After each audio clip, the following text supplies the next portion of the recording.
നല്ല പടം, ഗംഭീര പടം. നല്ല പെർഫോമൻസ്. ഈ ഓണത്തിന് ഈ സിനിമ കാണാതായ ഭയങ്കര അത് മിസ്സിങ് ആയി പോകും. ഭയങ്കര സൂപ്പർ അഭിനയമായിരുന്നു. നല്ല സിനിമ. വിജയരാഘവൻ അതിനെക്കാട്ടും നല്ലതാണ്. പക്ഷേ ഇത് കാണണമെന്നാണ് എനിക്ക് പറയാനുള്ളത്. എല്ലാവരും വന്ന് ഈ സിനിമ കാണണമെന്നാണ്.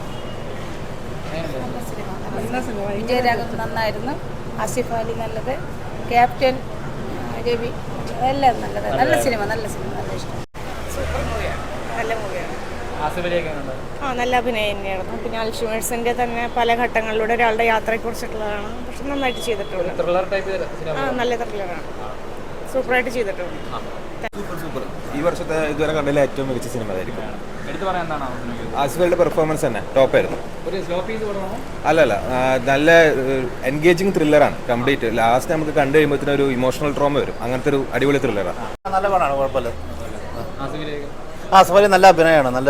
നല്ലൊരു ട്വിസ്റ്റൊക്കെ ഉണ്ട്. തുടക്കം തൊട്ട് നല്ലൊരു മൂവ് ചെയ്യുന്നൊരു പടം കണ്ടിരിക്കാൻ പറ്റുന്നതാണ്.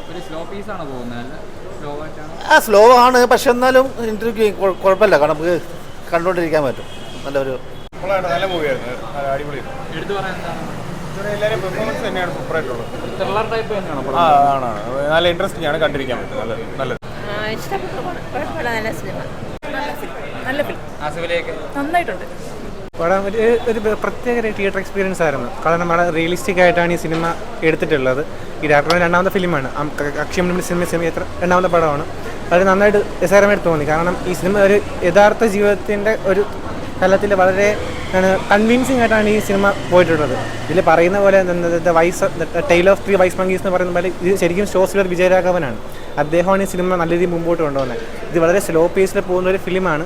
ഫസ്റ്റ് ഹാഫ് അങ്ങനെയാണ്, വളരെ സ്ലോ ആയിട്ടാണ് പോകുന്നത്. സെക്കൻഡ് ഹാഫിലാണ് ഒരുപാട് ട്വിസ്റ്റും അതും വളരെ കൺവിൻസിങ് ആയിട്ട് തന്നെ ഈ സിനിമ മുമ്പോട്ട് കൊണ്ടുപോകാൻ ഇതിൻ്റെ മേക്കേഴ്സിന് സാധിച്ചിട്ടുള്ളതാണ്.